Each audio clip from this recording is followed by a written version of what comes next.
రాధాకృష్ణ గారు పిసుకున్నాడు.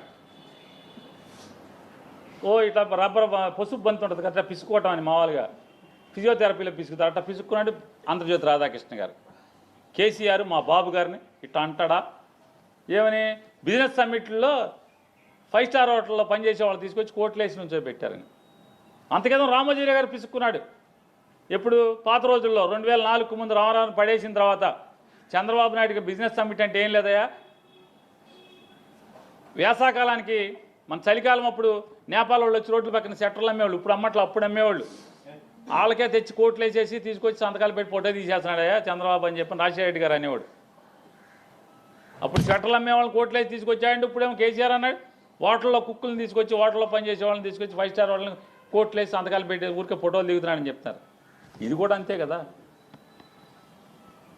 కిమ్స్ హాస్పిటల్లో ఎవడ బాత్రూమ్లు కడిగే ప్రేమచంద్ ఏంటి, షా కూడా లేదంట. మరి ఆ షాతో మీకు టెండర్ వేయించుకోవడం ఏంటి నాకు అర్థం కాదు. నారా చంద్రబాబు నాయుడు గారు ఛాలెంజ్ చేస్తున్నా, కిమ్స్ హాస్పిటల్లో ప్రేమ్చంద్ షా అనే డాక్టర్ లేడు, ఉన్నారని కనుక మీరు ప్రూవ్ చేస్తే, కిమ్స్ హాస్పిటల్తో సర్టిఫికేట్ ఇస్తే, ఇదిగో ఇన్నాళ్ళని అతని పే స్లిప్ ఇన్ని సంవత్సరాల నుంచి మా దగ్గర జీతం తీసుకు పనిచేస్తున్నాడని ఆధారాలు కనుక మీరు బయట పెడితే నేను తలకాయ ఉంచి చంద్రబాబు నాయుడు గారికి క్షమాపణ చెప్తాను. క్షమాపణ చెప్తాకు సిద్ధంగా ఉన్నాను. ప్రేమ్చంద్ షా అనేటువంటి కార్డియాలజిస్ట్ కానీ డాక్టర్ కానీ కిమ్స్ హాస్పిటల్లో పనిచేస్తూ ఎన్నో సంవత్సరాల నుంచి జీతం తీసుకుంటున్నట్టు కనుక మీరు కనుక పే స్లిప్ చూపిస్తే, కిమ్స్ హాస్పిటల్ వాళ్ళతో ప్రేమ్చంద్ షా మా దగ్గర ఇన్ని సంవత్సరాల నుంచి పనిచేస్తున్నాడని కనుక మీరు సర్టిఫికేట్ ఇస్తే శిరస్సు వంచి మీకు క్షమాపణ కోరుతాను. నేను తప్పు మాట్లాడాను, తప్పండి. నేను మీకులాగా మీరు జగన్ మీద బురదేసినట్టు, ఆంధ్రజ్యోతి రాధాకృష్ణ గారు బురదేసినట్టు, ఈనాడు రామోజీరావు గారు అబ్బాయి బురదేసినట్టు, చంద్రబాబు నాయుడు గారి కొడుకు నారా లోకేష్ నాయుడు బురదేసినట్టు, అలాగే మీ మిత్రుడు పవన్ కళ్యాణ్ బురదేసినట్టు నేను కూడా వేసానండి, నాది తప్పు మన్నించండి అని చెప్పి కోరుకుంటాను. నేను ఛాలెంజ్ చేస్తాను, మీరు ఒప్పుకోండి.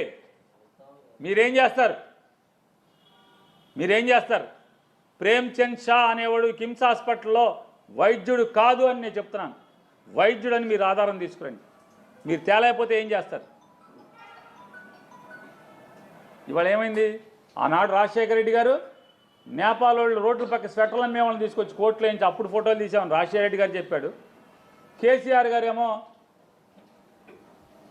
అంతగతం చెప్పాడు, 14-19లో నువ్వు స్టార్ హోటల్లో పనిచేసే కుక్కులను తీసుకొచ్చి కోట్లేసి ఫోటోలు దిగామని చెప్పాను ఆయన చెప్పాడు. మరి ఇవాళ కిమ్స్ హాస్పిటల్లో దొడ్లు గడిగే వాళ్ళని తీసుకొచ్చి నువ్వు డాక్టర్ అని చెప్పి చెబుతున్నావు అని చెప్పి అనేది మరి ఏమనాలి? అంటే అలవాటైన వ్యవహారమా? ఎవరిని మోసం చేద్దామని, అంటే ఎవడో ఒక టాయిలెట్లు గడిగే వాడిని అడ్డం పెట్టి హాస్పిటల్ ఎత్తేద్దాం, దోచేద్దామని చెప్పండి. ఇవాళ ఇంత పాపం అంటే ప్రభుత్వ ఆస్తుల్ని, ప్రజల ఆస్తుల్ని కోట్లాది రూపాయలు విలువ చేసేటువంటి, అంటే 100 కోట్ల విలువ చేసేటువంటి, అంటే ఒక్కొక్క హాస్పిటల్ అన్ని హాస్పిటల్ పూర్తయి నడిస్తే 17 హాస్పిటల్ 1,00,000 కోట్లు విలువ చేస్తుంది. 1,00,000 కోట్లు విలువ చేసేటండి ఆస్తిని ఈ రకంగా హాస్పిటల్లో టాయిలెట్లు కడిగే వాళ్ళని, ఊడ్చే వాళ్ళని, ఎవడబడితే వాళ్ళని తీసుకొచ్చి నువ్వు కోట్లేసి, సత్యకుమార్ గారిని అడుగుతున్నాను మిమ్మల్ని, మొత్తం ఎన్ని ప్రీబిడ్ మీటింగ్లు జరిగినాయి? మరి ఆ ఎన్ని ప్రీబిడ్ మీటింగ్లో మీ ముందు కూర్చునే జరిగినాయి, మీ ఐఏఎస్ ఆఫీసర్ల ముందు కూర్చునే జరిగినాయి కదా. ఈ ప్రేమ్చంద్ షా అనేవాడు ఎవడో, కిమ్స్ హాస్పిటల్ ఎవడో మీకు తేడా తెలియట్లేదా? రోజు నా ముందు కూర్చోబెట్టుకుని మీరు మాట్లాడి నెగోషియేషన్స్ చేశారు కదా, చర్చలు జరిపారు కదా, సంప్రదింపులు జరిపారు కదా. ఆడి కిమ్సా, బొంసా, లేకపోతే గుండె డాక్టరా, లేదా దొడ్లు గడిగేవాడా తెలియలేదా అన్నారు. అంటే ఇది ఈ రకంగా పట్టపగలు కళ్ళ గంతలు కట్టి ప్రజలకి దోచుకునేటువంటి ఇది కాదా అని అడుగుతున్నాను మిమ్మల్ని. చెప్పండి చంద్రబాబు నాయుడు గారు. అలవాటు నారా చంద్రబాబు నాయుడు గారికి మొదట కూడా అంతే, సింగపూర్ అమరావతి సింగపూర్ అన్నాడు. సింగపూరే అమరావతి, అమరావతి సింగపూర్.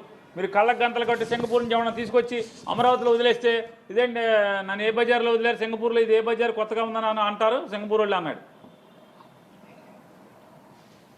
నారాయణ గారేమో సంవత్సరం ప్రతి 3 నెలలకు ఒకసారి మీటింగ్ పెడుతున్నాడు, ప్రెస్ మీట్. ఇప్పటికి ఇన్ని వేల ఎకరాలు తుమ్మ చెట్లు కొట్టాం అని. అదే పని, తుమ్మ చెట్లు కొట్టాం నీళ్లు తోడాం, తుమ్మ చెట్లు కొట్టాం నీళ్లు తోడాం. బిల్డింగ్లు అవ్వా, ఊరు అవదా? వాళ్ళేం ఫ్లాట్లు ఇవ్వలేదని ఏడుస్తున్నారు. ఫ్లాట్లు ఇవ్వలేదని ఏడుస్తున్నారు. ఇది చాలకి ఇంకా ఇవాళ 1000 హెక్టార్లు స్పోర్ట్స్ సిటీ, 1000 హెక్టార్లు, 2000 హెక్టార్లు. ఆ సిటీ 2000 హెక్టార్లు. ఎడ్యుకేషన్ హబ్ 2000 హెక్టార్లు. ఆ సిటీ ఇట్లా ఇన్ని 1000 హెక్టార్లని పంచిపెట్టేశారు కదా. ఎవడు ఒక్కడన్నా కట్టాడా అని అడుగుతున్నాను. ఇవాళ మళ్ళీ భూమి లేదు ఎయిర్పోర్ట్కి అంటున్నారు. ఉన్న భూమిలో కట్టొచ్చు కదా అని అడుగుతున్నాను.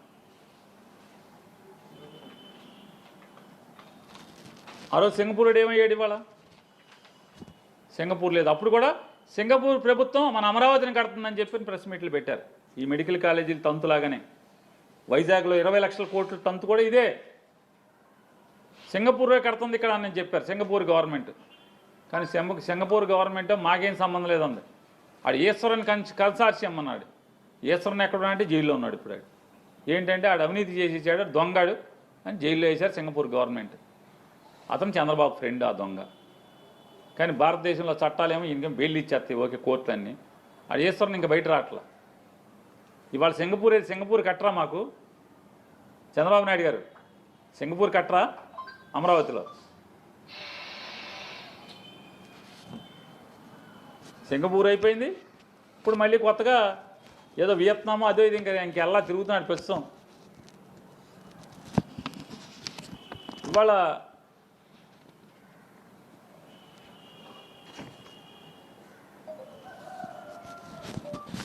ఇవాళ ఈ మెడికల్ కాలేజీ తంతు ఈ రకంగా ఉంటాయి.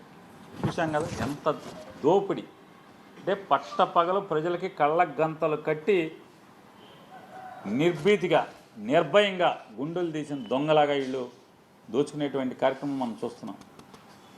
ఇది ఇట్లా ఉంటే ప్రభుత్వ ఉద్యోగులకి 1వ తారీఖు జీతం అన్నారు, ఊరిచ్చారు. సిపిఎస్ అన్నారు, తెల్లారేపటికి చేస్తామన్నారు. పిఆర్సీ అన్నారు, ఏరియర్స్ అన్నీ ఎప్పుడుదప్పుడు ఇచ్చేస్తామన్నారు. డిఏలు ఇచ్చేస్తామన్నారు. అసలు తెల్లారంగానే ఇవాళ డిఏ అయిందా, మళ్ళీ మర్రా డిఏ, మళ్ళీ ఇంకో రోజు డిఏ. ఎన్ని డిఏలు పెండింగ్ ఉంది? పిఆర్సీ ఏరు, ఐఆర్ ఎవరో ఏమీ ఇవ్వకపోగా ఆ మాస్టర్లు గారు ఉన్నారు, పండితులందరూ టీచర్లు. జగన్మోహన్ రెడ్డి అండి మా మీద కక్ష కట్టండి, ప్రవీణ్ ప్రకాష్ని అండి మా మీదకి వదిలేశాడండి ప్రవీణ్ ప్రకాష్ని అని ఎక్కడక్కడ అంటావా సీఎం అన్నారు. ప్రవీణ్ ప్రకాష్ అన్నారు, ఇన్ని మాటలు మాట్లాడారు. ఇవాళ ఉన్నటువంటి రాజు గారు మీరే చెప్పండి, మీ మనసుతో టీచర్లని అడుగుతున్నా, ఎన్ని వేల మంది ప్రవీణ్ ప్రకాష్లు అయితే ఈ రాజుగారు అవుతాడు?